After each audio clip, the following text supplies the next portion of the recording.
Welcome to my video on the Observer. This is the Hidden Bridge, and my name is Henry.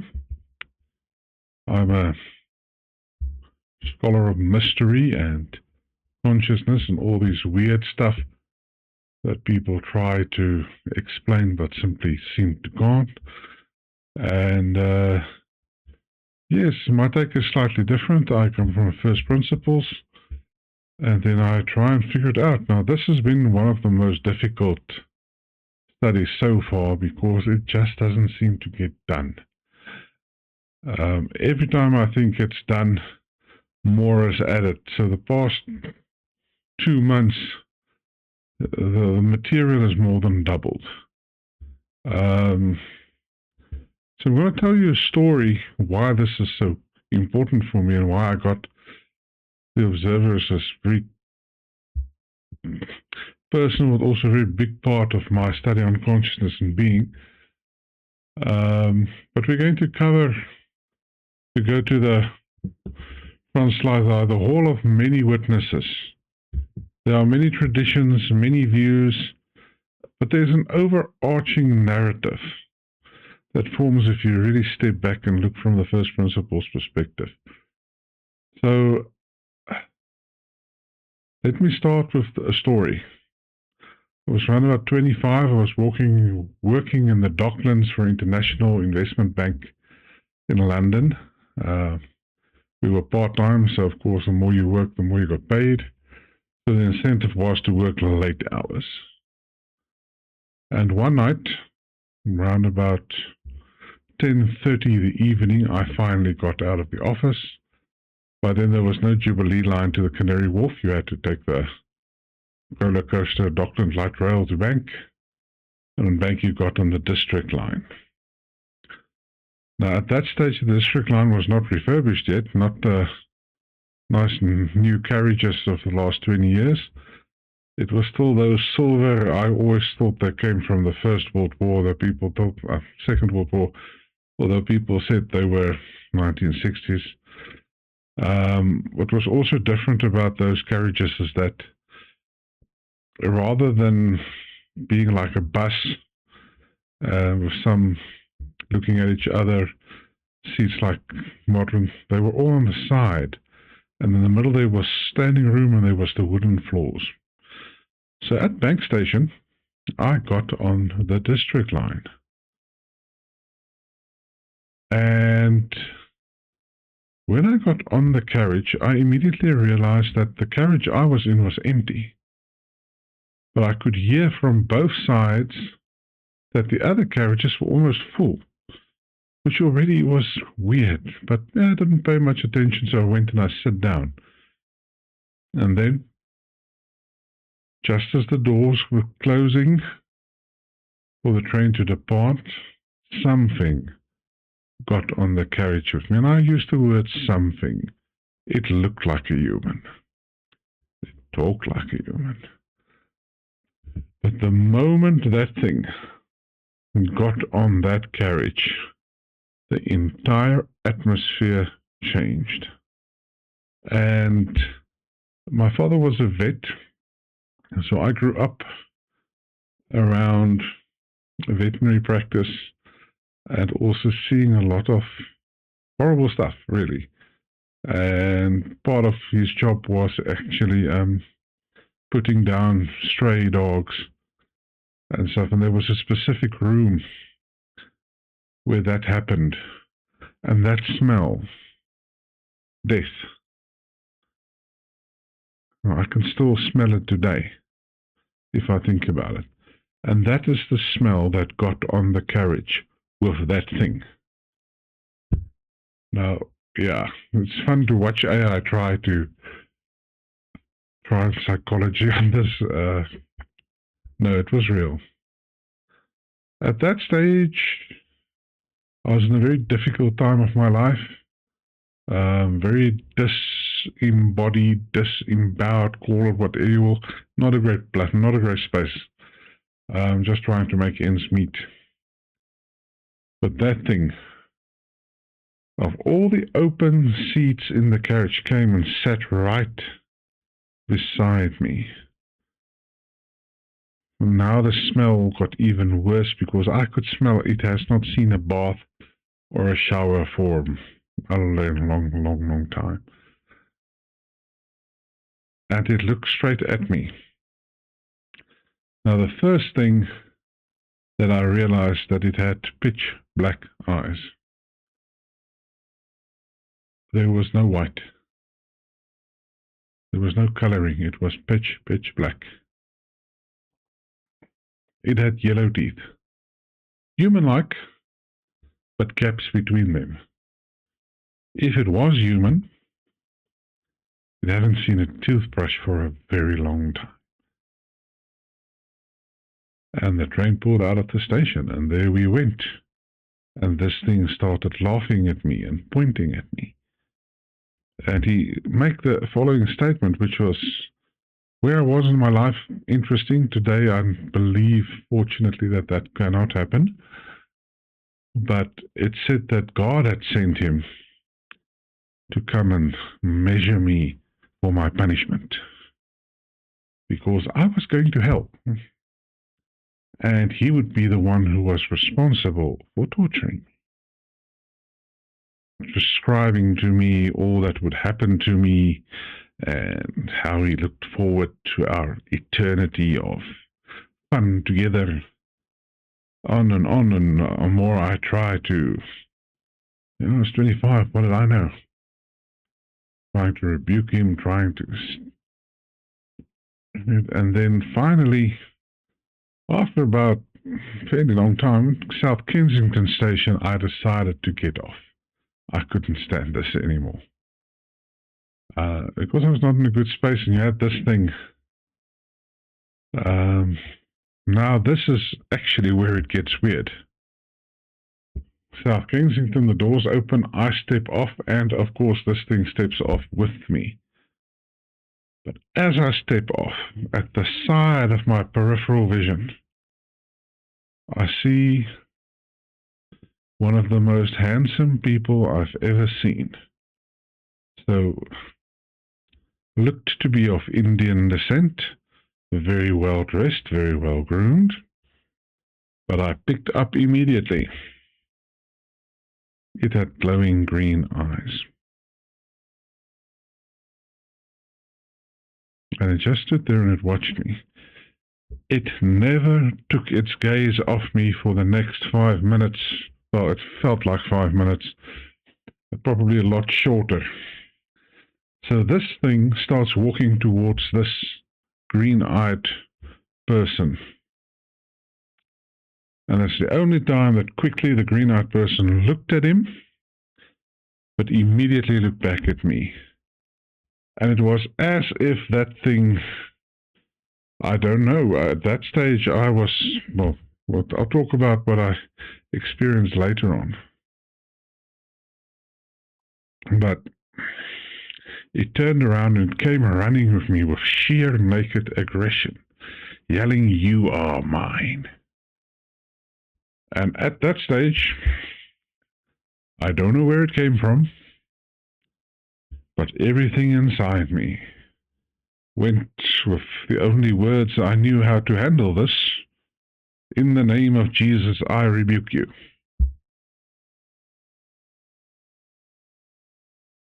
Now the doors have closed and the train was starting to depart.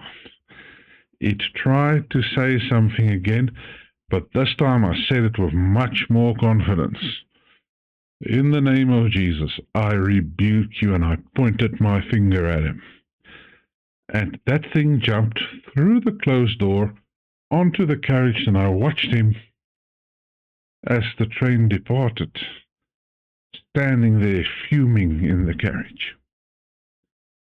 And then I back, and Green Eyes was still looking at me. And this is why I said this get weird. All he did was this. Smiled, walked away. What do you make of that? Now, for a long time, I believed I have seen Satan and one of his demons. That was what I believed for a long time. Um, at the end of this video, I'll come back to what I found in my work specifically on this, because it started something deep inside me, but it definitely convinced me that the world is more than we think.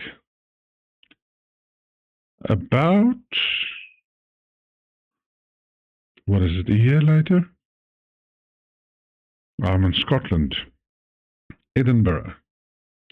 Did the tour and everything. And that evening we were going to do the occult tour. Yeah, go see where the witches were first burned, tortured, go into, grave sites and stuff. I thought it would be quite interesting. But as I stood there in the hotel getting ready to leave, something placed a hand on my shoulder. Was it physical? I don't know, but it felt like it. I didn't see anything, but that voice said, "You are free to do whatever you will, but know now that you will encounter an evil here that is older than the mountains surrounding this place." And gone. All I knew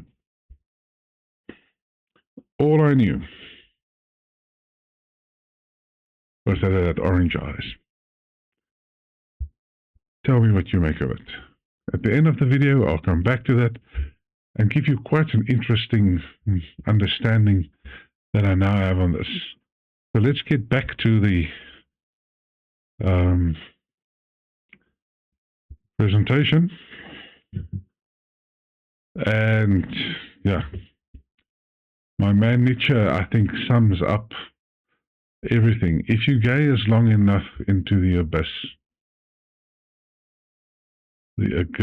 will also gaze back into you.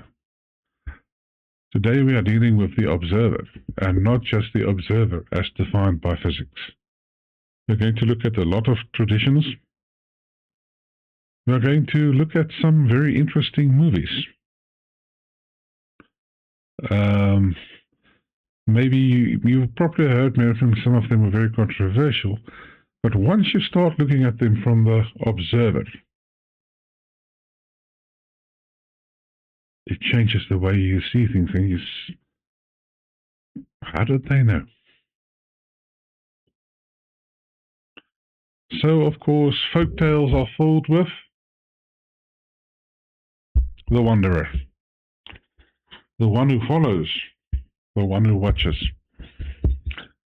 the one who appears when thought turns toward him. He doesn't come by being called, he comes by thought. So, traditionally as a child, don't talk to him, don't look back, don't look under the bed.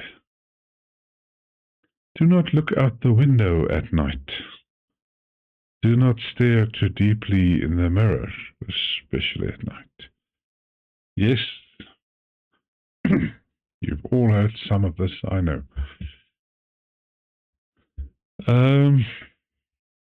So first of all, I can tell you this is not angels or demons. Well, not yet, anyway. I have a very specific view on angels and demons, much more Jungian. This is something else. So before there is theology, there is an encounter.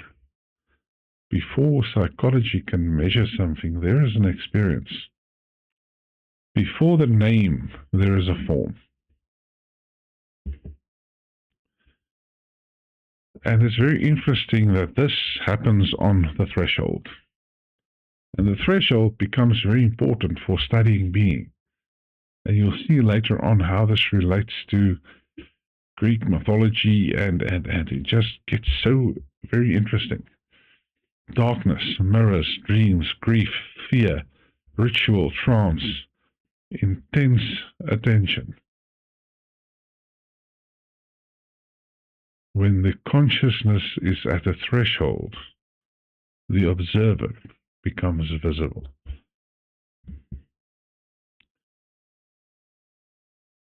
He is not called by words, he arrives through attention. To think of him, you've already turned towards him.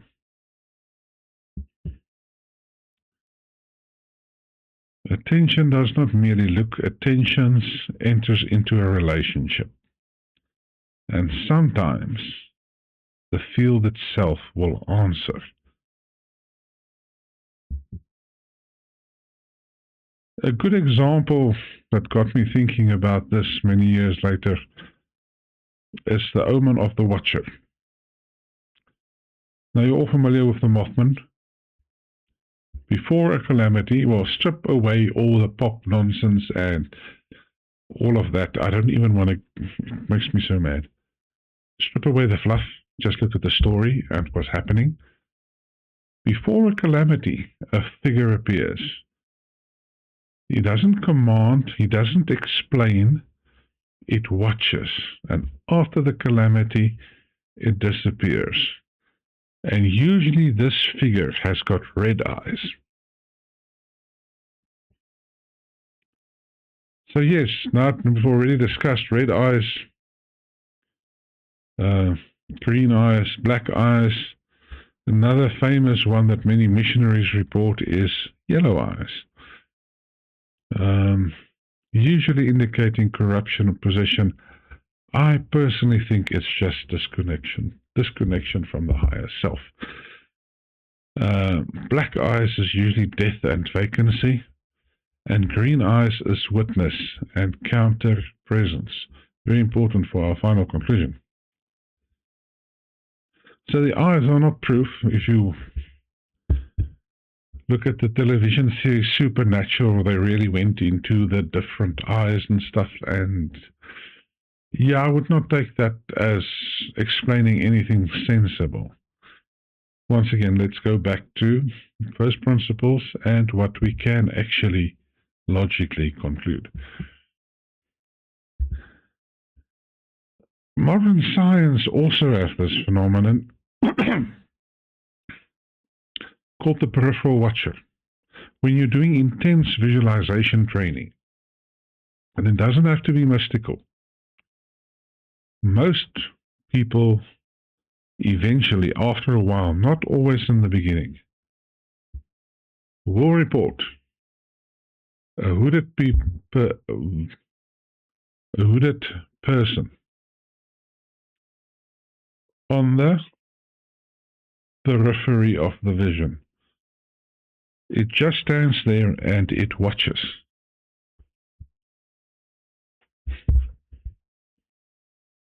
Most people get scared witless when they see it. So now we are asking already, is this just a phenomenon of the human psyche? Or are we talking about something more?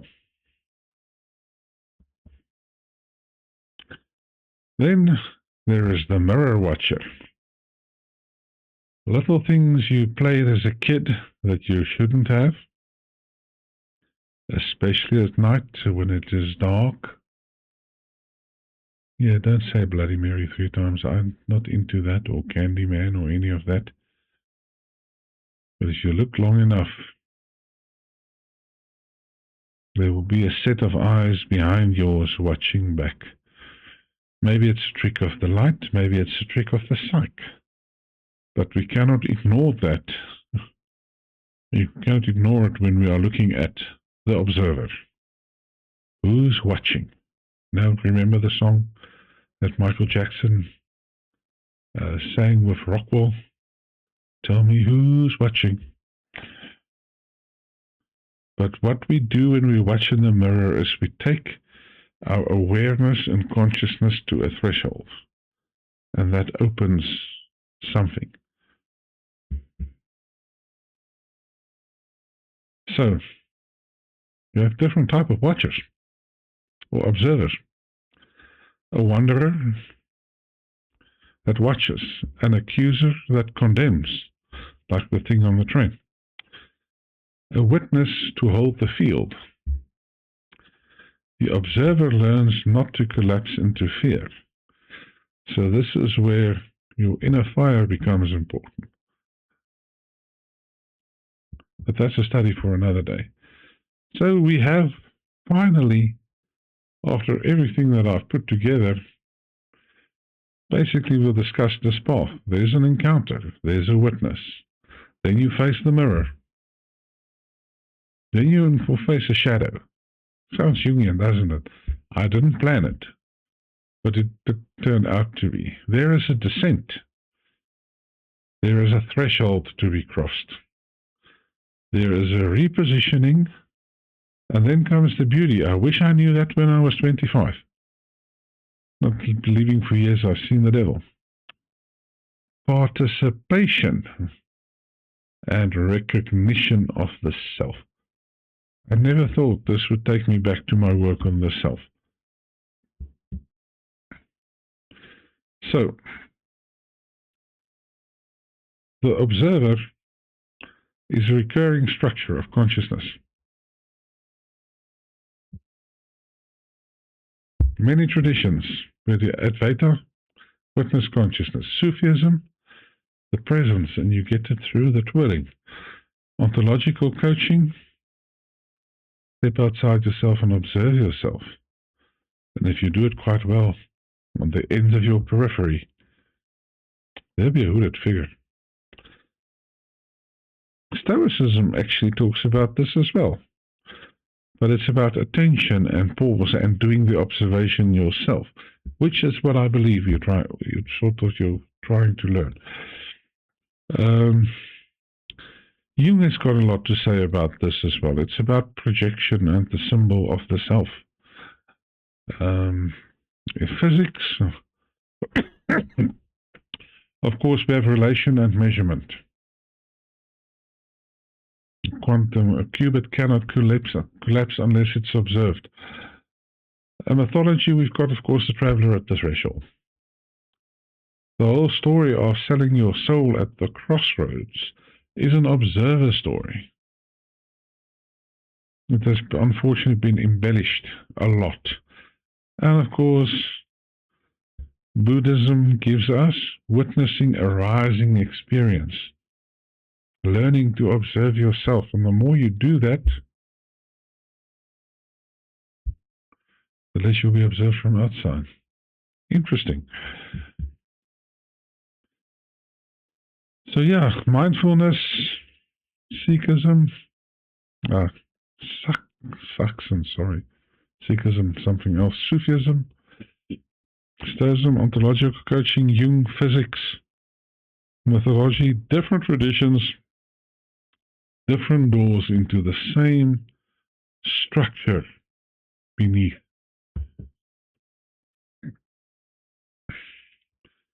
So, non-function, many fields. Let's look at it.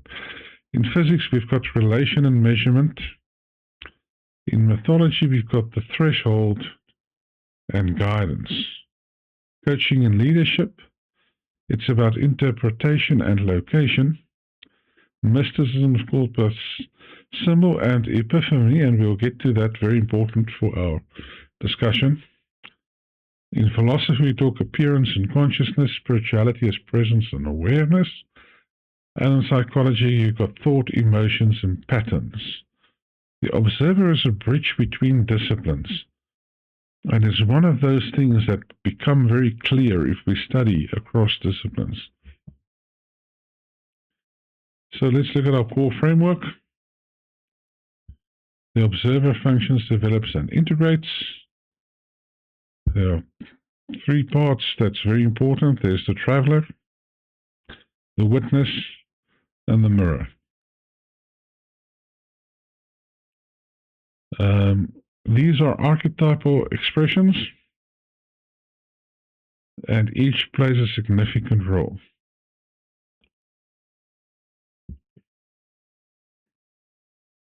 We'll find that there is a sequence, not a ladder, just a sequence, starting with the immersed self, becoming in yourself the attentive observer,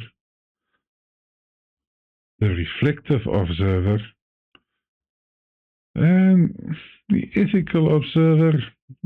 There's things to be said. I've got a big issue with modern axiology.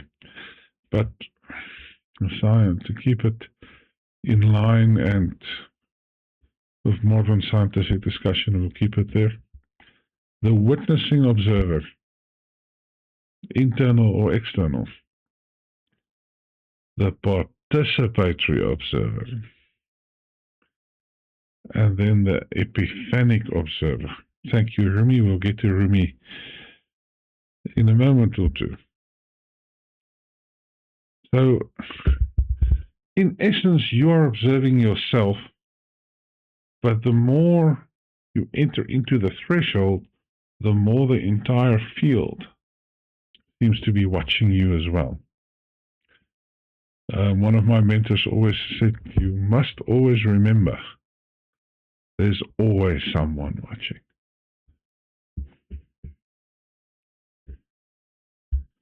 So, sounds a bit like Gestalt. On the one side, there's immersion, noticing, differentiation, reflection, reclamation, participation, recognition, integration, and return. So the observer actually plays a role in the development of self and selfhood, or the rediscovery of, not really development. So here I'm already postulating that it's a fundamental part of consciousness.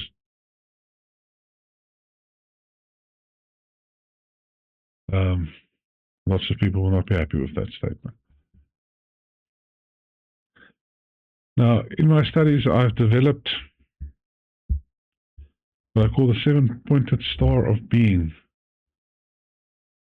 And the observer plays a key role in being.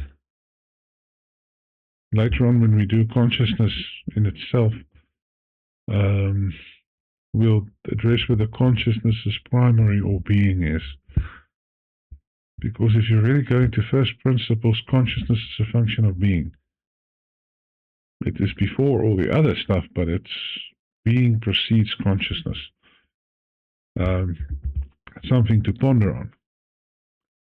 But the observer becomes a key activating hinge between consciousness, the self, meaning and purpose, agency, which I didn't have when I was 25, embodiment, being in the moment, being present, being focused, oneness, understanding who you are and who you are in relation to the field, and mystery, superposition, or symbolic intelligence.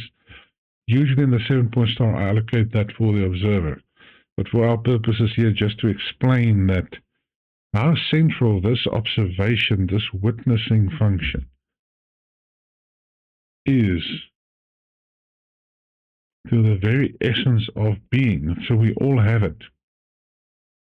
You cannot escape it. So now we have to start saying, well, what is the observer? Is it a lens? The aperture through which we are being observed, or we are observing around us?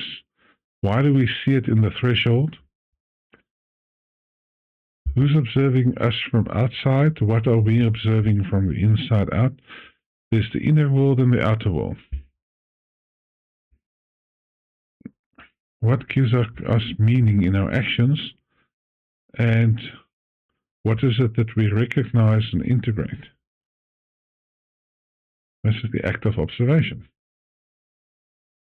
What you do not integrate goes into the ego or the shadow. In quantum physics, I have to bring this up specifically because a lot of physicists will say that you cannot use our term. Well, the observer is not a physics term. It's something physics have co-opted from consciousness and philosophy. But I will honor you in the fact that none of what I've really talked about is what physics calls the observer. Because, first of all, the observer in physics is not necessarily a human mind. It's a measurement. It's something that is able to measure. And this is important because this tells you something.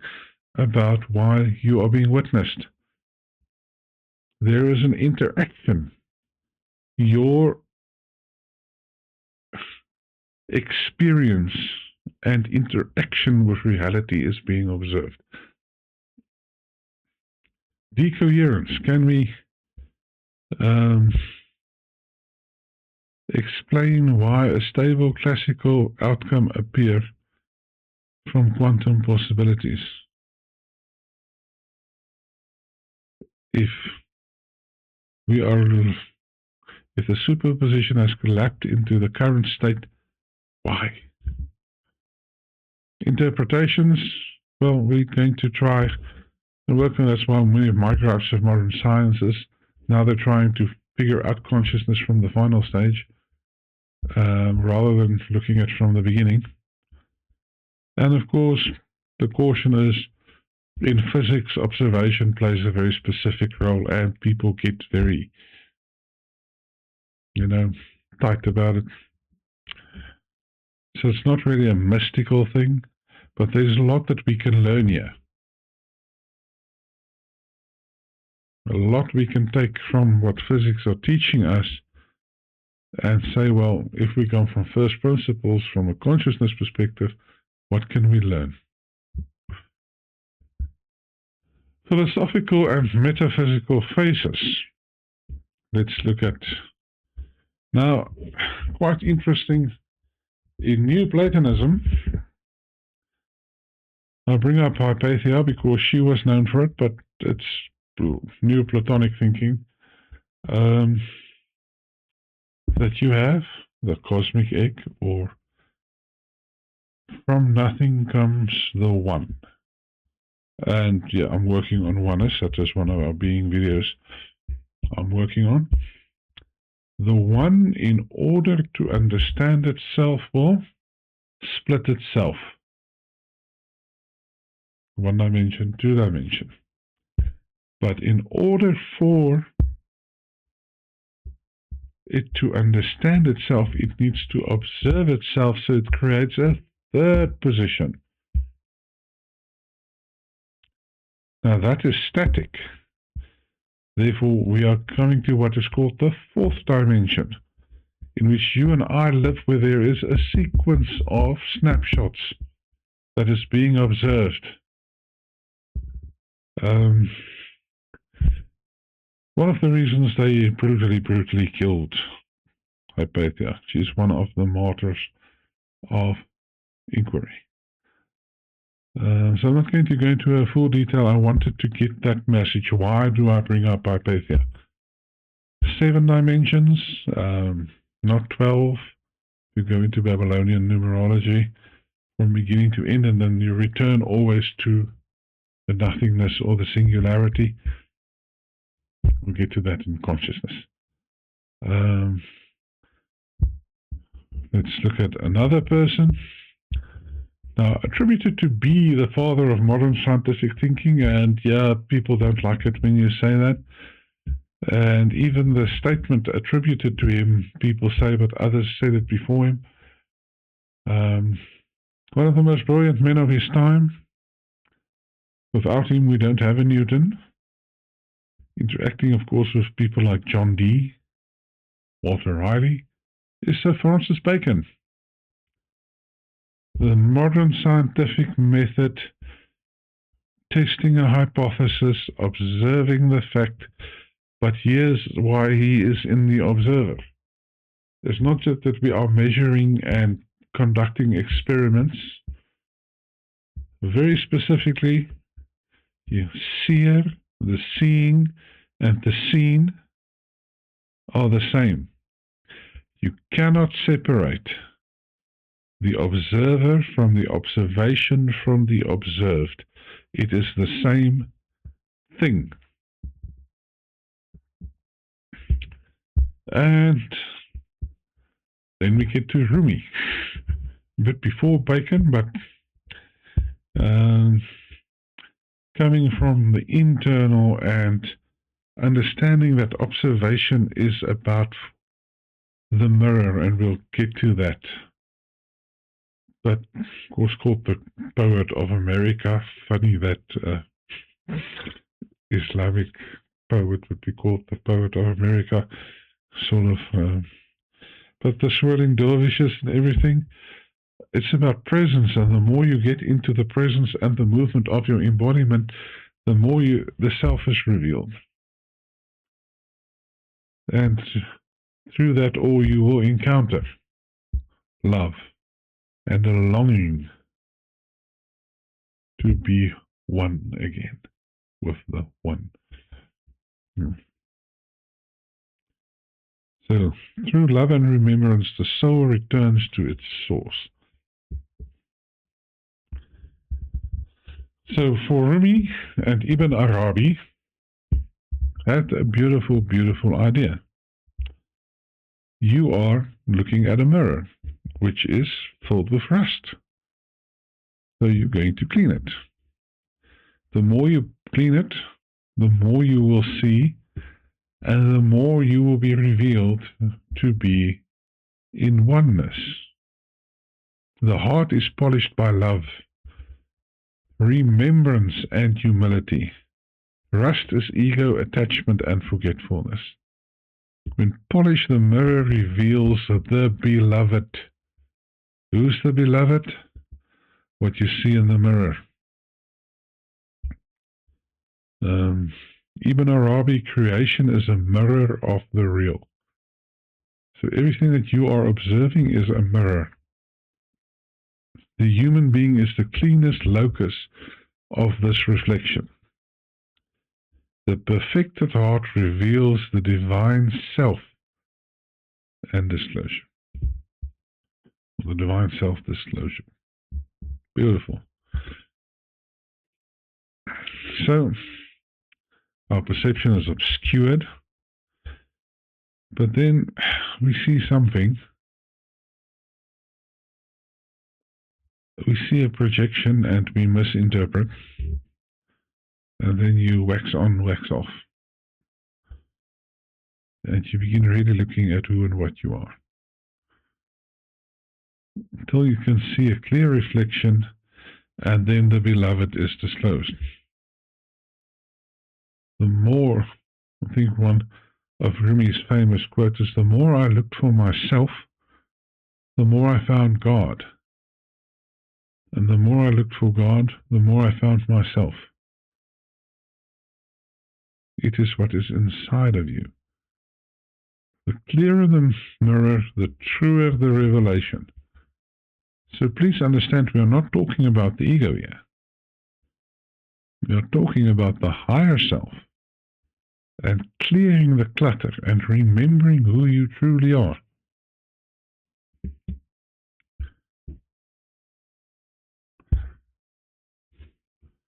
So the purpose of this is, of course, that in the mirror you observe yourself. But the more you see yourself, the more you see the void. And the more you can integrate all aspects of yourself. And with that, you can have a fuller life. So in Jung, we've got this projection. Even John DeMartini will talk about reflection and balancing. Neville Goddard, yes, I've read Neville as well. Assume the end state. What is the end state? Is the true self. Lots of LOL people will cringe once you see that, because Neville was not into pop law of attraction nonsense. He was seeking the truth. Rumi Ibn Arabi, the polished heart. In alchemy, we talk about the dissolution and the transformation of the prima materia. I'll probably do a video on alchemy at some stage, because the most important thing in alchemy is the container. And the transformation of the container so it can contain the prima materia. That's so beautiful. So, once again, the almost gestalt in its nature, the trigger, then there's a reaction, emotion surges. There's a projection. I place meaning on it. Then I observe and I notice. Now I can own my disowned part if I do this correctly, if I polish the mirror. What does the trigger reveal? This I can integrate and thus return in a higher state. What is enlightenment? Go and watch on my video on localized consciousness.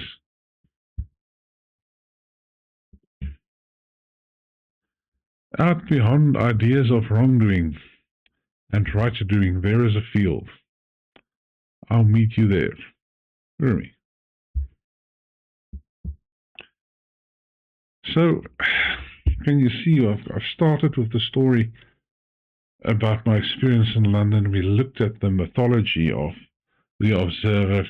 We looked at a bit of, quickly just mentioned physics, and now we've looked at Western traditions from Neoplatonism and Rumi, and it's starting to form a story, but it's a bit still disconjointed. So the bridge, the traveler, and the liminal edge of awareness needs to come together. The self, the inner, the light, the order, and the known all flows into the observer. The other, the outer, the darkness, the chaos, the unknown also flows into the observer, because the observer is what is recording this, and should note, not giving it meaning. The observer is just recording what is happening. The self gives meaning. The other is the reflection. So polarity is a key feature of this.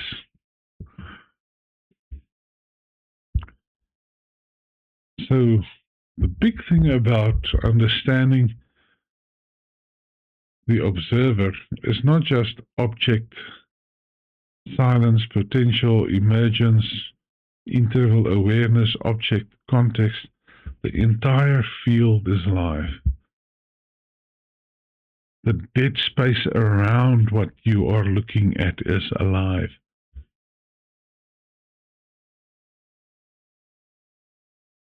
Negative space, not nothing. It is the field from which it is projected. The interval is the gap that connects. The revelation is not just things, but between things. How are they connected? How do they flow? Get a field perspective. Field is flow of waves. Looking forward to doing the consciousness video. Silence is the unspoken that speaks. Wholeness is the one in the many. And this is our next video is philosophy, going back to the 6 areas of consciousness.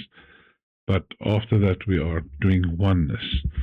And it's turning out to be quite interesting.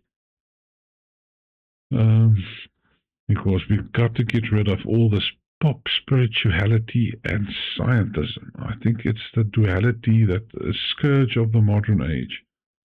Escapism, pop spirituality, and the scientism. The only what you can see is real. Well, as I now said, the dead space is alive. What is it that you are not seeing? Because awareness is a field phenomenon. And the self always is the assigner of meaning. The mind is the agentic meaning giver. And the soul is the experiencer. Ultimately, this forms typically the hero's journey. There's the ordinary self, there's a disturbance, you have a crossroads moment, a guide appears. And these days the guide can be TikTok videos, who knows? It's no longer just a guru. Or the guru can take on forms. but you will cross a threshold, and you will be facing yourself in the mirror, realizing more of who you are so that you can return and be of more value and have a better experience. This is the key thing.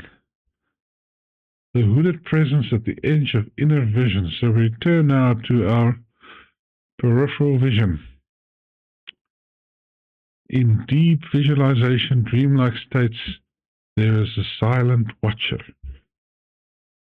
What I cannot answer for you is whether that's just you, but it's definitely inherent function of consciousness. What is important to realize is the original mythological handling of this. Do not approach it.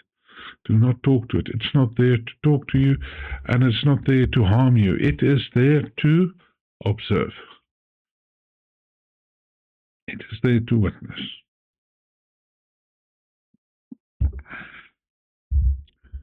The one who comes without calling.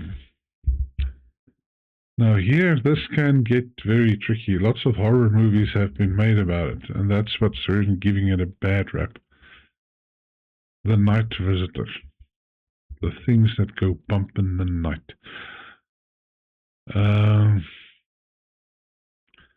Once again, there's a reason. Obviously, don't go out at night. If you hear something outside, don't be stupid. But there is this concept of, once again, looking into the abyss will look back. Don't focus on these things. You will encounter them the more you walk the path, but it's not there for you to master. It's not a part of consciousness or awareness you can master. So be aware of it, understand the unknown thing, and discern. And this is probably one of my main gripes with mainstream Christianity. Everything has been flattened into either angels or demon, good or bad. There's unfortunately much, much more than we can talk about here. And to flatten that into simple debate between good and bad is not conducive to understanding consciousness. Some presences are not invited. They arrive because the threshold was opened. Think about it. When I was on that train and that thing was spiritually attacking me, that's all I can say, I crossed a threshold, and therefore an observer appeared. Was it good or bad? We'll have a discussion towards the end. Something I'll give the Catholics credit for. They kept good records of a lot of things that is not in the public consciousness at the moment. Before angels and demons, there is encounters that it becomes a form, and it becomes a name. So whether you call it angel, demon, watcher, omen, shadow, guardian, that's a culture and a religion being imposed on something that it doesn't understand. The name might be cultural, but the encounter is always real. Use discernment. The more your inner fire burns, the less the external can come to deceive you or to point you in the wrong direction. So this, of course, means that we have to address the book of Enoch, and the watchers. And of course that those who fell and were punished by being watchers. And this then becomes the thing when we come later to the wandering Jew. Yeah, we'll talk about the wandering Jew as well. They are condemned to watch, but in Enoch it's very specifically focused on they have to watch their descendants suffer, because their descendants cannot enter heaven or hell. And yes, we can go about it, but this is the tradition of the watchers. So I'm not going to go into the book of Enoch here. And whether that would be just or fair, because if you go into non-duality, then was it the Guru Nanak that said, if you tell me where God is not, then I will gladly point my feet in that direction. So, a bit of a theological problem with the book of Enoch, which means it's more of a agnostic text than people would like to admit. But understand the tradition of the watchers is very old. So before dualism, the watcher becomes an angel or demon, because I now have to say, I saw this thing, it was watching me, therefore it must be good or evil. And usually it's evil, right? How do you know? Did it do anything to you? Did it ask you anything? No. It was there to watch. So in non-duality, we don't ask, what was this? The question is, what force moved consciousness back towards the center? What was that thing trying to teach me about myself? What did it open inside me so I could see more of who I am? So think about it, that the green-eyed thing watching me on the station, the one with the black eyes coming towards me, and I said in the name of Jesus. I could have said in the name of Krishna. I could use some or other Jewish statement or Islamic or any other thing, but I stepped into my agency of the inner self. And when the inner self stood up, gone. And the watcher said, done my job, I'm leaving. Interesting. So let's look at the observer in myth, descent, and shadow. This is good, it really go deep. So in Greek mythology, we have Hyperion, the original titan of observation. Hyperion has 3 children: Helios, sun god; Selene, the night; and Eos, the guardian of the threshold. From primordial seeing to difference in awareness. So here we see there's a solar, lunar, and threshold observation that flows from the primordial watcher. Hyperion, his wife is Thea. Let's look at this. By seeing primordial light and partnered with sight, brilliance, and perceptual field.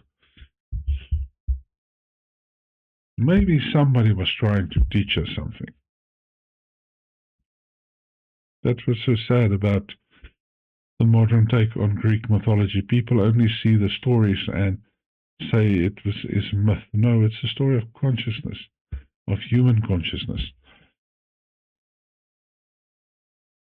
Go and do an archetypical study on any Greek mythology. You'll find it's a good map for the human psyche. So together Hyperion and Theia gives us the Solar Watcher, Hyperion Helios, Selene, the Lunar Watcher, and Eos, the Threshold Gatekeeper. 3 expressions of observation: clear, hidden, and emerging. So the sun is what is revealed, the moon is what is hidden, and bringing us from what is hidden into the light is Eos, the Threshold Gatekeeper. So sees what is clear, visible, exposed, mode of daylight consciousness linked to action, clarity, and agency is Helios. And it has started raining. I don't know whether you can hear that. It's beautiful. I'm just continuing. Selene, the lunar observer, sees through reflection, rhythm, and dream. Mode of nocturnal and symbolic, linked to the soul, memory, and the unconscious. So can you see that there's a hidden part, your disowned part, and what you have already, what is exposed. But the threshold opens the gate from darkness to awareness, sees what is emergent, and the dawn function of awakening. Pause on that. I really suggest you go and look at this again. In order to go from unconscious and darkness and into awareness and understanding, you have to pass through the threshold, which was called in mythology the dawn.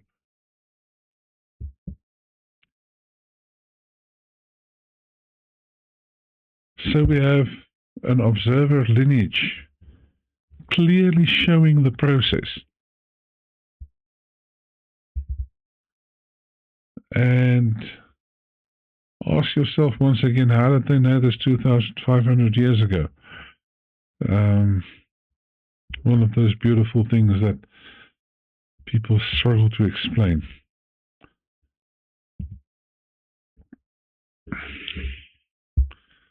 Observe the clear, reflect on the hidden, and look at what is emergent in your life. Self-observation becomes whole when clarity, reflection, and emergence are held together. This takes us into a lot of stuff that people in spirituality is trying to communicate, but many times they fall into escapism, bypassing, and all these pop terms or dark religious backgrounds. But in essence, what we see here in our slide is just what you would call meditation, is it not? Reflect on what is hidden, observe what is clear, and see what is emerging. And that will take you right back to consciousness.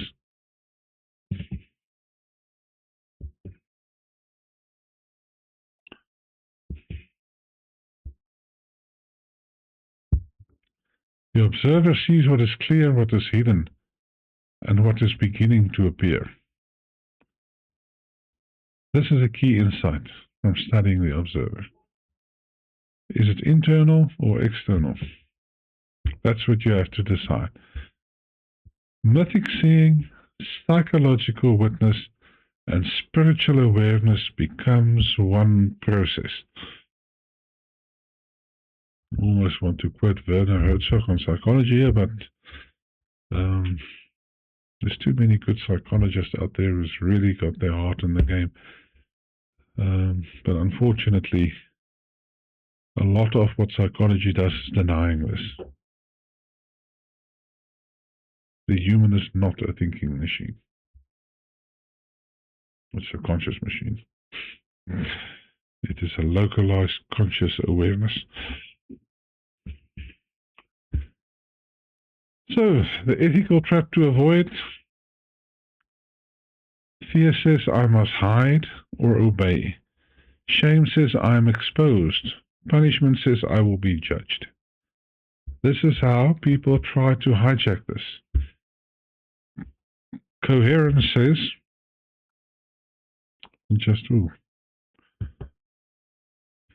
sorry about that. Coherence, I must align. Awareness says I am invited to integrate. Responsibility says I participate in the field. See the agency behind it. The point is not to be frightened or to make anything your identity or submit to some concept of personality, but to step into awareness and discover your agency. So we've got the sonar, the lunar, and the threshold, which is all functions of the field. And we'll talk a lot about the field in consciousness, from which things emanate. To observe deeply is to stand in the light of clarity, reflection, emergence, and the field awareness. To awaken is to become capable of seeing through all the lights. The sun, the moon, and the dawn.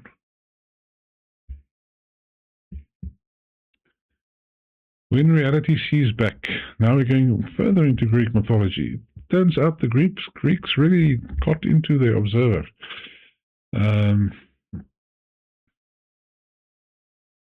The human being is inside the observer, because consciousness seems to have the observer as a primal function. So let's look at Persephone, the architecture of the descent. Persephone represents the soul's eye. Consciousness does not become whole by staying naive. When we meet Persephone, she is called the Kore. I don't know pronunciation, sorry for that. It means maiden. It means naive, young, uninformed, unexperienced. But it also means the pupil of the eye, the one who studies to become an observer. Symbolic, she becomes the soul's apprentice of vision. She is not yet queen, she is uninitiated. Kore is the young eye before the descent. So she finds herself in a field of flowers, naive, living the uninterrupted, beautiful life. The ego mind is untested in the brightness of the self. Consciousness before rupture appears safe, clear, and horizontal. How many people will say, if I can only go back to that stage in my life before? You can't go back, because you are not that naive person anymore. The world is full of light, yet depth is not yet known. The surface is beautiful, but we are unaware of the depth. And then the earth opens up, and the surface world fails. Descent begins through the crisis. Consciousness is pulled below its own expectation. Trauma, grief, loss, shock, initiation. It rips us down into the realm of Hades. Now, quite interesting, in many of the work I've done on Greek mythology, Hades is the only one who's not really an asshole. He is what he is. Funny if you go and look at it. You can say a lot about Poseidon and Zeus, but Hades sort of keeps to what he's supposed to. So it's quite an interesting tale, Persephone, which means there's something much deeper here.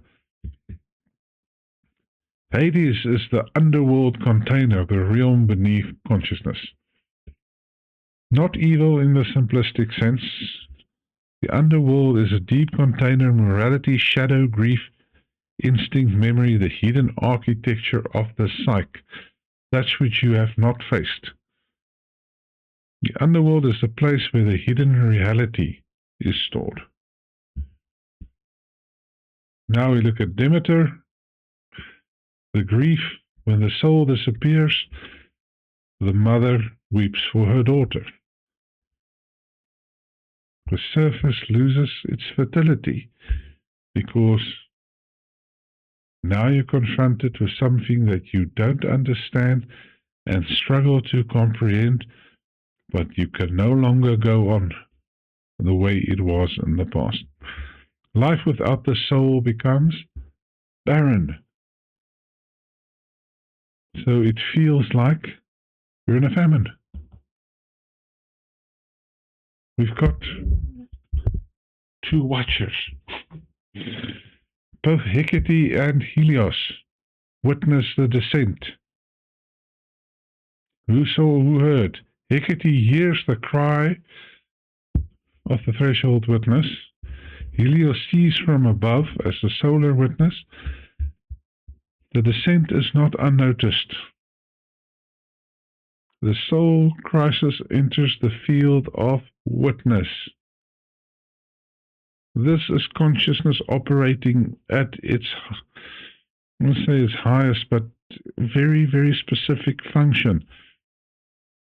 Because now the soul will be exposed to itself. So the descent is witnessed. Hermes crosses the boundaries. He is the mediator between worlds. He moves between upper world and underworld. He retrieves, translates, and mediates. Healing requires a messenger who can move between the worlds. Between the worlds makes a return possible. So, in the depth, Persephone eats of the pomegranate seeds. She eats the food of the underworld. The sense becomes incorporated. She learns why there is an underworld. She is no longer just a visitor. She is integrating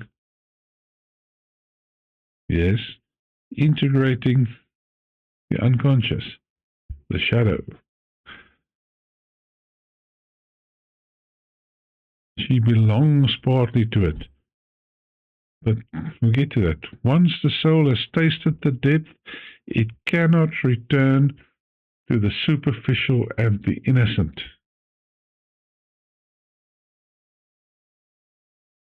This is one of the most profound spiritual and psychological concepts, and it was encoded in the story of Persephone, Hades,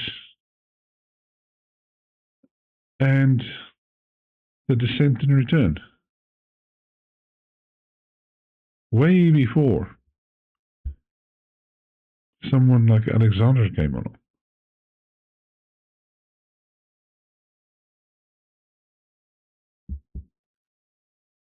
Persephone becomes the queen of the underworld. She can now, for a period, go to the surface, but she cannot stay there because it's superficial. She is no longer only the innocent, naive maiden. She has become the queen. She has sovereignty over the depth of the consciousness, the underworld. The initiated soul does not escape the underworld, it gains sovereignty over it. Now think about all these people telling you that you need to escape and ascend or transcend or become enlightened so you cannot be here. It is literally disconnected from the way consciousness works.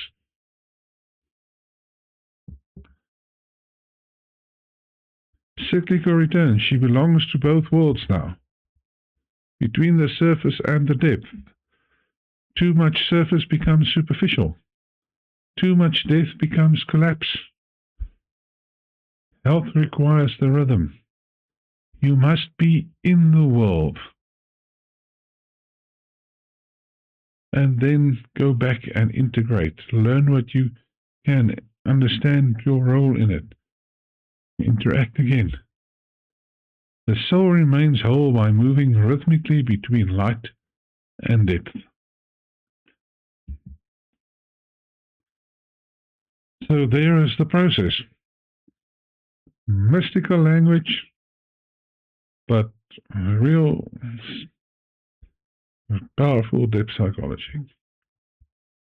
I'm going to go through all of it.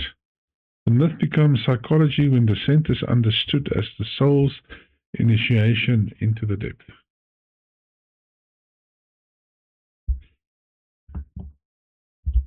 And there we have Hyperion, Helios, Selene, Eos. But we also have Persephone, Hades, the pomegranates, and the return. Coming together that somebody a long time ago understood something about the human psyche. It has been encoded in all our stories ever since. The soul's eye must ascend, the final insight here. The pupil of the soul must pass through the darkness. I watched a video today earlier about celebrities who lost everything. And, initially you feel, shame, it's shocking of what happened to many of them. But ultimately there's so many of them that you think like, you know what? I'd love to have a discussion with you. I'd love to have dinner with you. Because you are now human.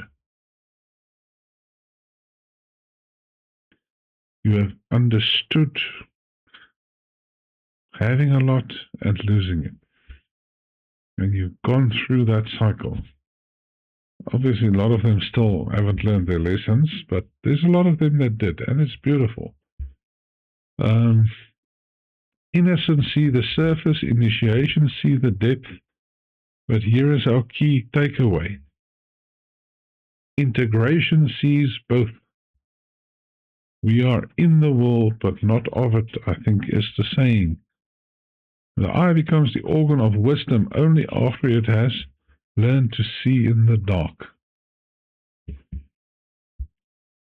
Persephone returns not as the child, she returns as the queen. She can move between the surface and the depth. The initiated soul carries the underworld's wisdom. The soul is not healed by avoiding the underworld, it is healed by becoming sovereign enough to return to it and from it. So, going a bit further, and now looking more external, the biblical narrative also very specifically have entertaining angels unaware. I'm not talking about Nolan's interpretation of Xenia. Don't want to swipe too much at that. That's not my purpose here, but let's look at the real biblical and ancient tradition here is do not neglect hospitality. Some encounters carry more than appearance reveal. The stranger may arrive as a messenger before the mind can name the form. So it's not just about gods and angels. It's you do not know what value you can derive and even contribute to the people that you meet. That's why the focus there will go to authenticity. The sacred often enters in ordinary form. There's this beautiful old meme, very old, about a young boy that comes home from the park where he played, and his mother says, "Why are you so chirpy and cheery?" And he said, "I met God today." And my mother inquires a bit. There's this old lady sitting in a bunch of askew teeth and, all wrinkled up and so on, but very beautiful. The same old lady comes home and says to her husband, "I met God today." Little boy. He was so playful and cheery, and he was so into understanding how old I am. What has gone wrong in the last, specifically 14 years, that we do not treat people like that anymore? I'm not saying everybody was perfect before then. Hell, what happened in the last 100 years is shocking. But something has shifted in the human psyche, and it's not good. And it's going to have consequences.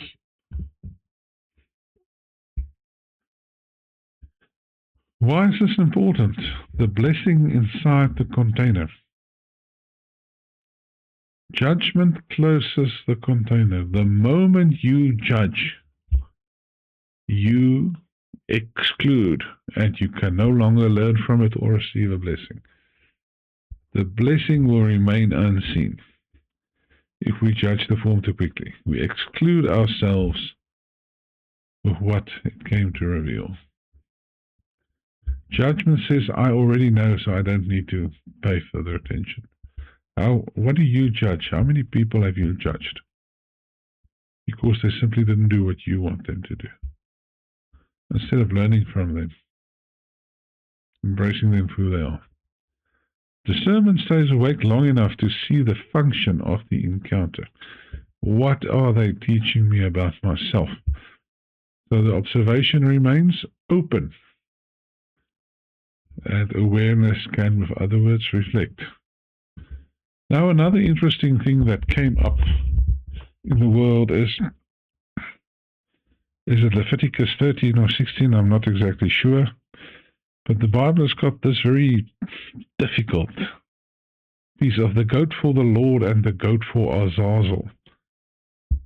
And there is the purification and integration part and the casting out part. So there's the part that we integrate, reflect, and bring home. And then there's what we're done with and no longer need, that we can let go of. And we cast that into the desert. So one returns home, blood purification, concentration. The other goat carries the burden away. We are letting it go. The field divides so that the field can heal. Not everything should be kept. Not everything should be hoarded up inside, or not even everything should be integrated. Certain things we have to let go.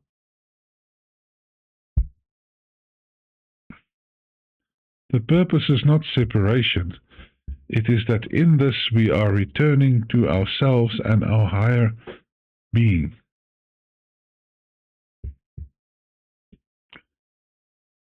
Consciousness is not merely watching itself having an experience.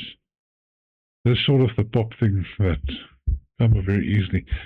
Consciousness is exploring different paths from different starting points through different circumstances to rediscover what it is. And here we go straight into Jung and God's answer to Job. Very interesting small writing from Jung, where we can see that consciousness is actually learning, integrating, and growing. The observer is the awakened companion on this path of return. In the next movement, we ask whether the traveler, the path, and the destination ever truly separate. Can you separate these functions, or is it all just part of yourself? Transformation and life. We're getting there, sort of halfway.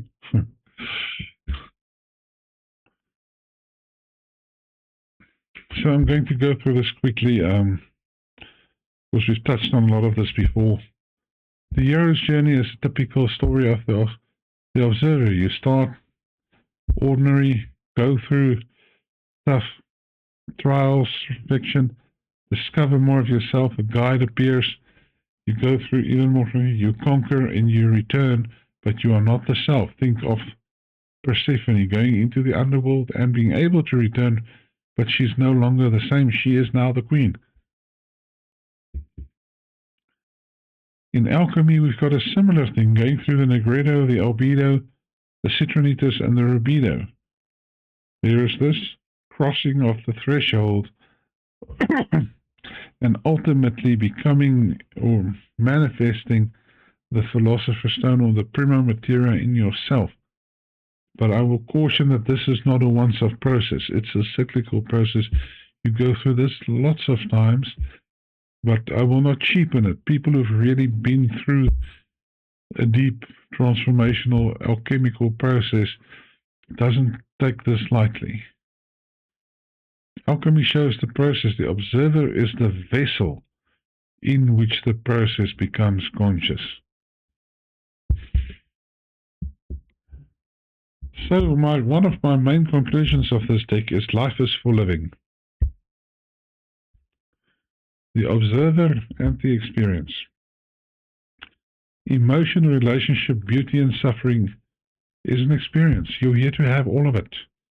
Action, embodiment, and responsibility. Life is the field in which this happens.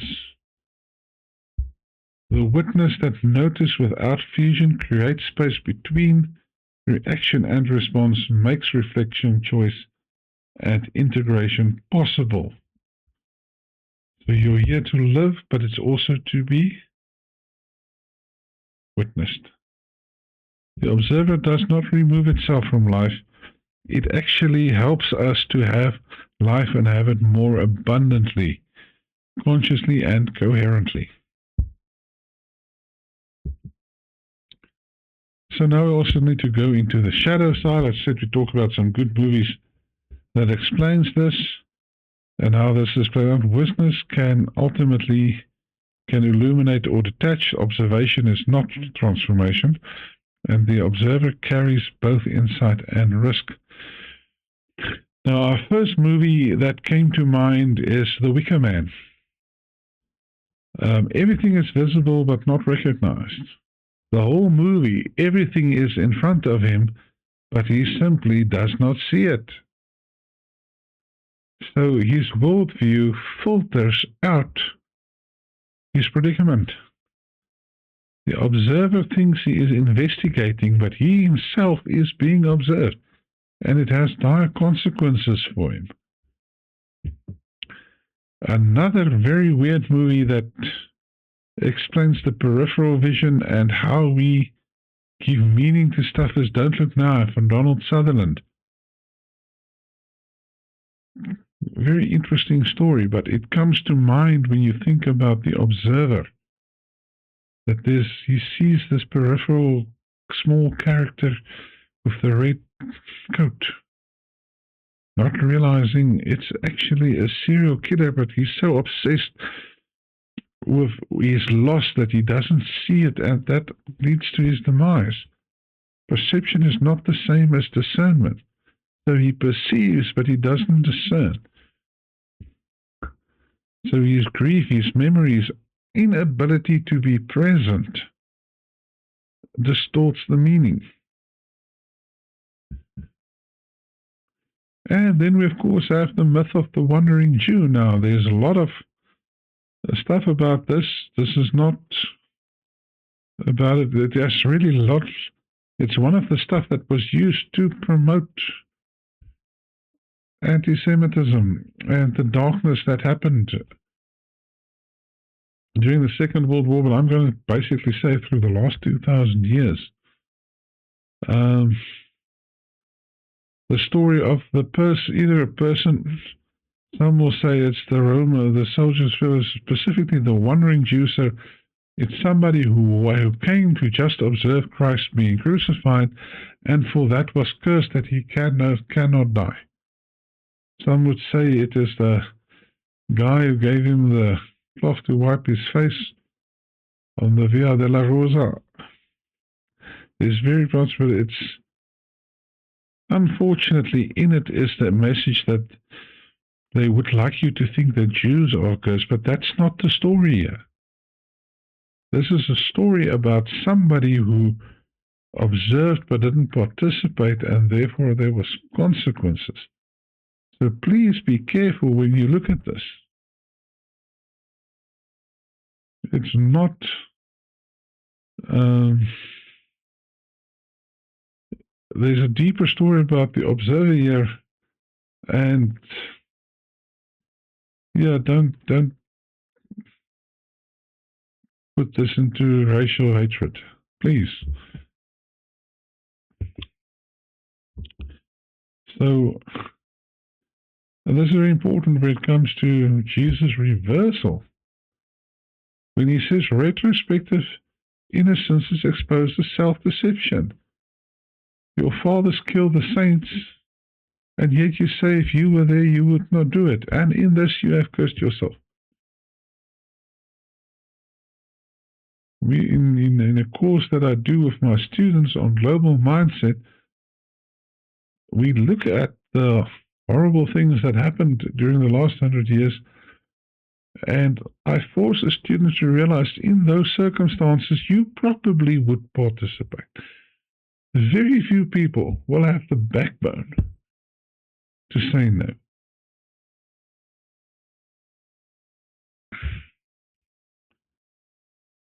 So it's easy to look now at somebody else in the past and say, oh, look at what he did. You would have done the same. Only the person that can look back and said, geez, I probably would have done the same, would probably not do it. Because he has integrated that part of himself. So it's not about ethnic guilt or observer guilt. It's not Jewish guilt. The tendency is to witness truth, suffering, revelation, and remain unchanged. It would be like Persephone descending into the underworld, not realizing what happened and somehow escaping, and going on as if nothing happened. That is a rejection of the self. And this is why it's become such a contentious issue. So the wandering witness, the one who sees the sacred wound and does not enter transformation. A witness trapped in an unfinished participation. You have witnessed something profound, but you have decided to ignore it. So you are doomed to repeat it over and over and over. Seeing without communion becomes exile. You are denying the self, and you are disconnecting yourself from the truth. The sacred event will return over and over. And that brings us to another interesting movie called The Gathering from Christina Ricci, where they've extended the Wandering Jew myth into a whole society or a group of people who are cursed to observe tragedy.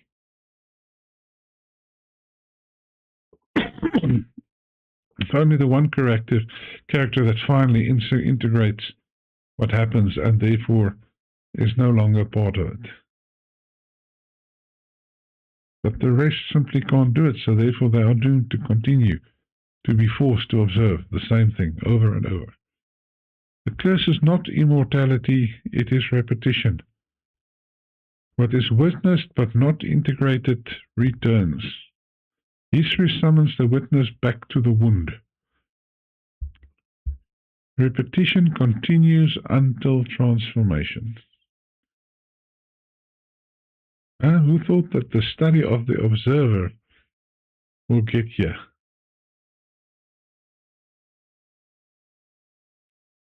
The observer is such a fascinating part of the story.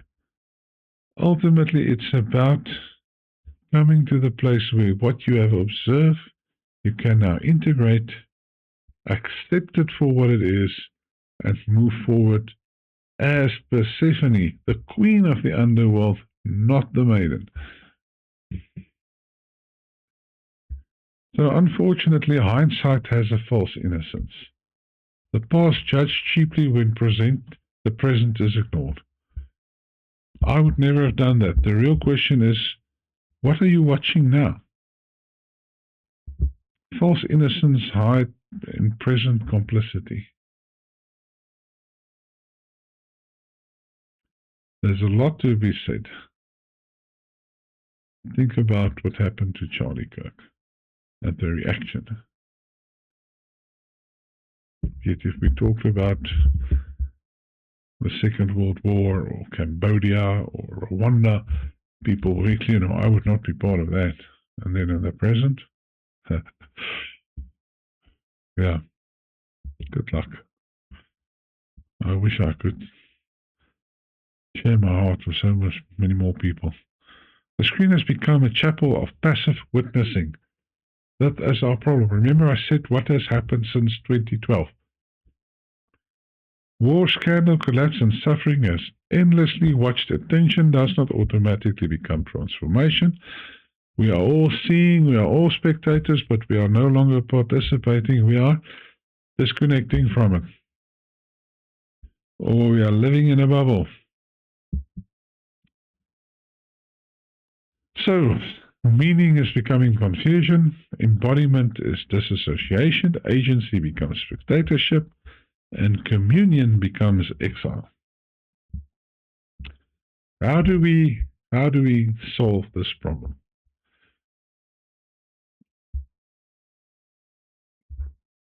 Seeing must become meaning. Seeing must become presence. Seeing must become response. And seeing must become compassion.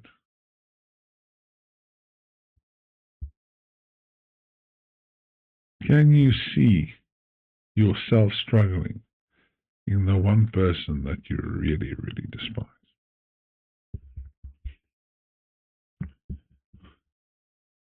Observation alone is incomplete. The observer is redeemed when seeing becomes participation. Transformation requires embodiment and response. True witnessing enters the field of life. Remember I said life is for living. The observer is not static. The observer is often described as a still point, the one who witnesses, the one who does not react, the one who remains control. But stillness is only the first capacity. The mature observer can remain centered while changing his position. So I suggest from detachment to repositioning. I am not the thought. I am the one observing the thought. That's our first movement. But the second movement is, I am not limited to my own position. I can observe from elsewhere. From witness conscious to perspectival consciousness. Every observation has a position. No one observes from nowhere. That's the difference between localized consciousness and the field observing. So you have a social position, a historical position, an emotional position, a position of power or vulnerability, a position inside or outside the accepted narrative. And now we're going to discover one of the most amazing stories. I never thought I would actually talk about her in a video. The question is not only why do we see, it is also from where are you seeing. So the view from within the accepted order, continuity, legitimacy, normality, rules, and recognized authority. But the insider may be unable to see the system itself because the system appears natural. Think of the weaker man and Don't Look Now. What surrounds us completely often becomes invisible. So, the outsider stands partly beyond the accepted order. He is excluded, or she, underestimated, culturally different, socially invisible, tolerated but not recognized. The position creates vulnerability, but it also gives observational access. This is fascinating, and seeing how this played out into historical context, I'll show you in a minute, is fascinating. The outsider often sees the structure because they are not fully absorbed by it. The epistemic advantage of the outsider The outsider is not automatically wiser or more truthful, but it notices how things fit together because it's not allowed to participate. The outsider sees not only what the institution says, but what it repeatedly does. And that brings us to Marie Laveau and New Orleans and the creation of voodoo. Because literally, this is what Marie Laveau embodied. She was exposed to the elites, the religious and political figures, the domestic public life, African, European, and Caribbean currents, but she was firstly an outsider, but she could observe, and then she leveraged that to become a historical, cultural person herself.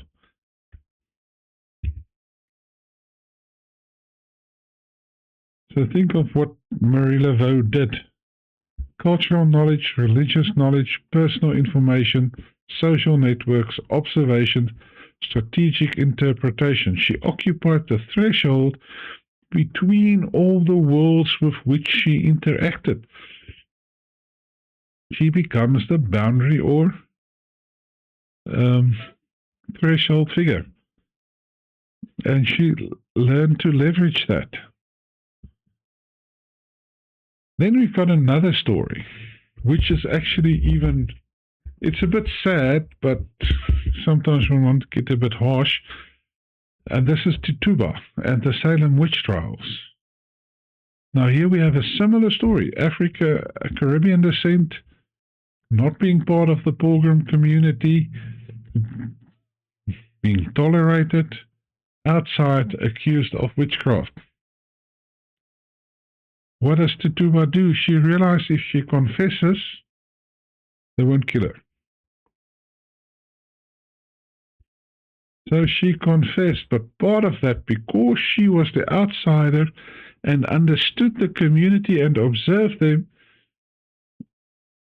she becomes the real witch, because she now implicates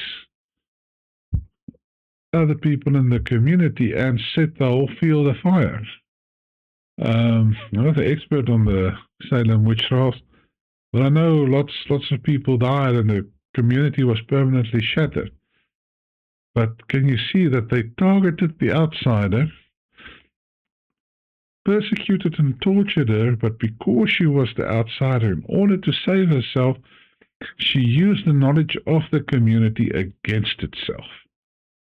So, yeah, on one side is justice, but gee, on the other side, nothing good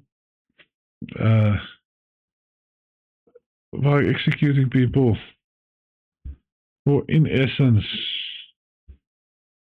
spectral proof. Fortunately, after that, it was really clamped down on. So go and read up on the Salem witch trials, but look at it from Tituba's perspective and her role as the outsider, and in her case, the persecuted outsider, and how she used that information and the fear of the community against them, basically to escape. Fascinating, fascinating part. Now, another part where we encounter the observer is Malcolm Gladwell's book, What the Dog Saw. So obviously based on dog training and the perception from the trainer to the dog, but then reversing it and says, what does the dog say? Because the trainer doesn't look from the same perspective as the dog. And understanding this is getting the different perspectives. The focus is no longer merely what does the trainer think he's doing, but what does the dog actually experience. The dog does not respond primarily to theory or set intentions. It reads the language, the actions, and the interaction with the trainer, and it responds to it. And it creates a pattern. So intention is not experience, is a warning of all this. Intent, support, experience, surveillance. Understand the difference between the sender and the receiver. Intense challenge experiences humiliation, intense prosecution experiences mistrust. So a lot of my professional work, I've incorporated trust, and I do a lot of work on institutional trust these days. Think about how this plays itself out, that your intention is not necessarily your consequence. What I intend is not necessarily what the other one receives. That's why I'm getting the feedback loop going and building on it. Think about raising children, it's the same thing. The best intentions of a parent can destroy a child's life. A careless word or story can change a complete life directory. So be mindful of how we treat others and what we say about them, especially those that are meanable and can be influenced.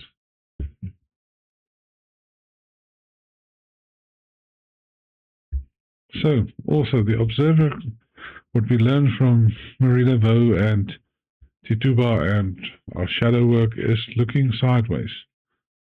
What is it that we're not seeing? What is it that the overlooked person sees, the recipient of the experiences? What does the outsider notice? What does the system conceal inside itself? What becomes visible when the frame changes?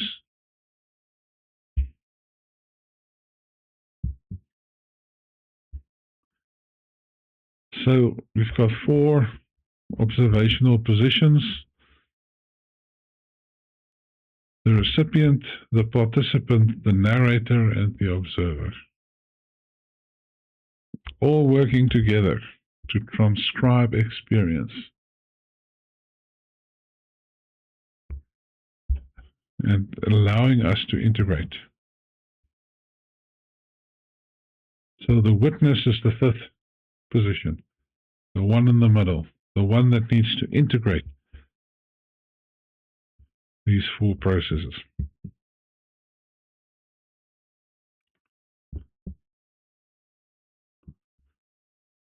So just be clear, we are not talking about relativism. Many participants do not abolish truths, but many perspectives does not abolish truth. Multiple perspectives do not mean that every explanation is equally true. Perspective reveals partial information. The task is not to abandon truth, but to approach it more rigorously. Truth may exceed every single viewpoint without becoming arbitrary. Practice and embodiment. Before we can observe ourselves, we must imagine that something else is observing us. So please note the distortions of the observer, because the ego will try to hijack. Control, disassociation, inflation, bypassing, projection, occult literalism, and reductionism. These are all attempts to subvert the process of the observer. But also understand it from the Jungian perspective, the ego's job is to protect itself. So think of why would you express these traits. The mature observer is first of all the witness. Second, participant. 3, interprets. 4, acts without losing presence. And fifth, remains open to meaning and mystery, integrating the mature observer fully inside life without being contaminated by it.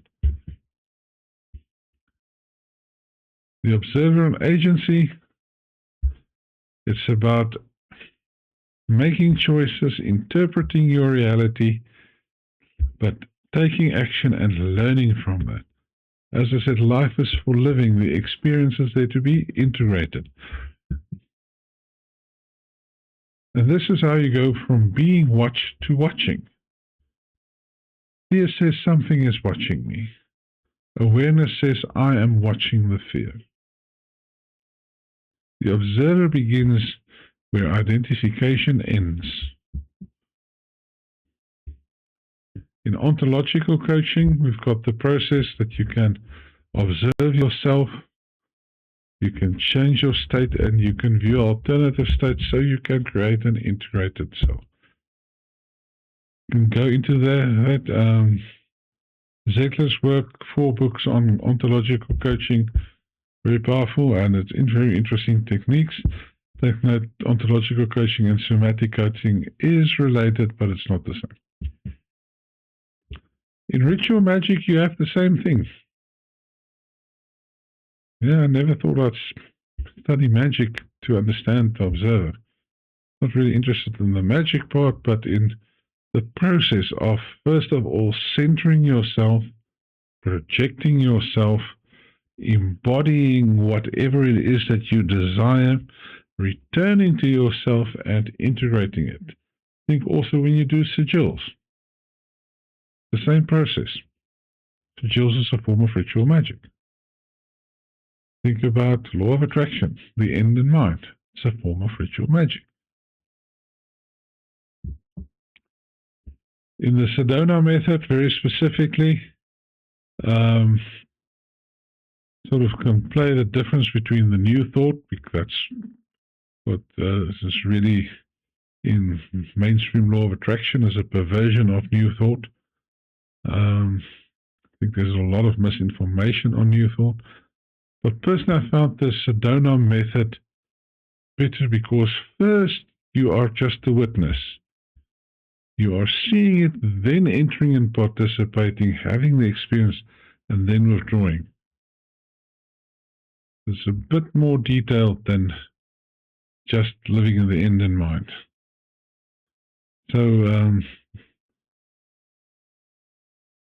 So where do you enter and integrate the ultimate state?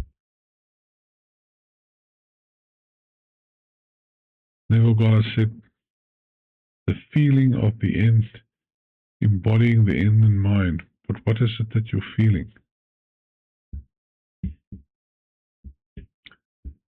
So enter the silence.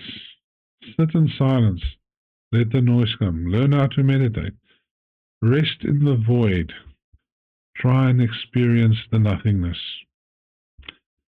Remember who you really are, who your true self is. Release attachment to all things. Use the epiphanic mirror. Meet reality as it is. Accept everything as it is. Do not judge. What do I learn from it? Talk to everybody in your environment. While you're meditating, see the people you're struggling with. Have discussions with them. What can you learn from them? You'll be surprised. They'll talk back. Widen your awareness. Embrace all. Grow and integrate. End recognition and step back into yourself. More fully balanced. It is all a blessing. As Andrew Murray, the famous Scottish preacher, would say, it is all grace.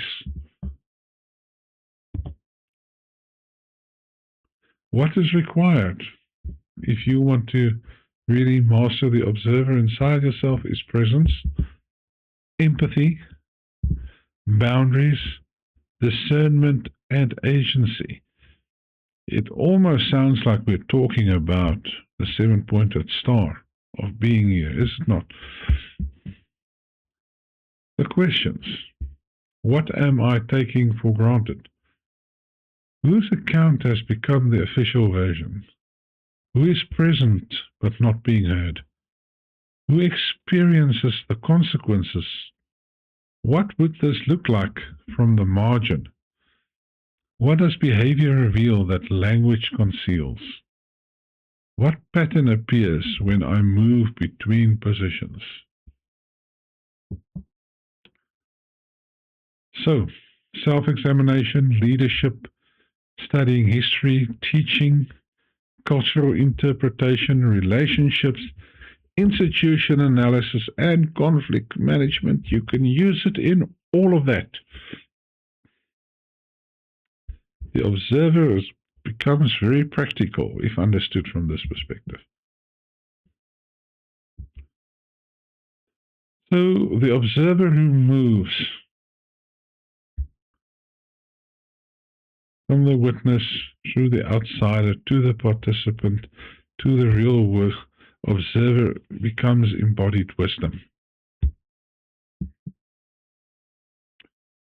So come back to our earlier picture, the observer as the hinge of being.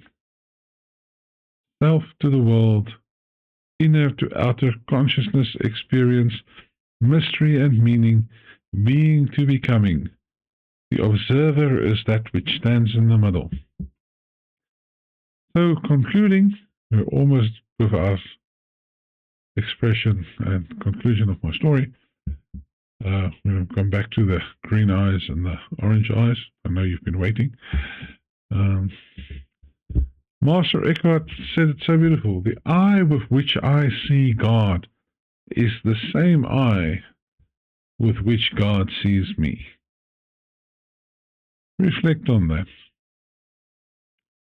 Very powerful insight.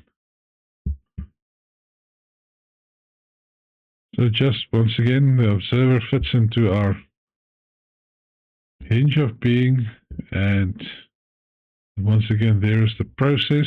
I'm not going to go through all of this now. We've discussed that.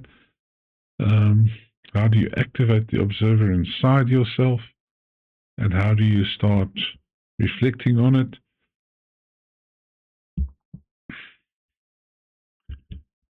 So the mature observer distinguishes seeing from meaning, observation, influence, interpretation, and discernment. The highest form of observation may be the capacity to leave meaning open and not to judge. So, have you met the observer? Have you seen the observer? Have you become the observer? And now, ladies and gentlemen, if you really go into London and Edinburgh, the green eyes and orange eyes experiences I had, it comes down to a study of genius loci and powers and principalities. And looking at medieval grimoires, you find the Green Man, Barbatos, as a lower duke in the servants of Albion, the great white dragon. Albion is a young dragon, and it is represented by the white cliffs of Dover, and so the later additions to England. Opposing them, or not well, historically opposing, but that's why you'll see our picture here has got the handshake. You got Jedregoch. I'm sorry for all my Welsh watchers. Not sure my pronunciation, but that is the great ancient red dragon of the British Isles. And a prince in his service is Magoof, the Magus. Whether it's Merlin, maybe in the Welsh tradition, I'm not sure.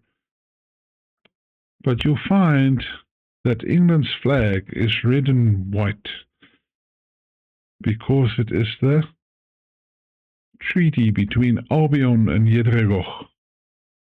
And there is supposed to be a only Scottish dragon also, but if you look at the geography of Britain, starts in Cornwall, running all the way to the north of Scotland. There is a tectonic plate which resembles Yedrego, while Albion is very specifically in the south. And this union and treaty has led to what became the British Empire. Only when the Act of Union of 17, can't remember the exact year, came into place could Britain become a global force. And if you go further into it, you will find Ireland has got its own dragon. Europe has got its own 4 specific dragons in Europe. You'll find South Africa, it's got 6 dragons. Australia has got one. The Americas has got at least 4 in the north, although they're more talked about as thunderbirds or firebirds, things like that.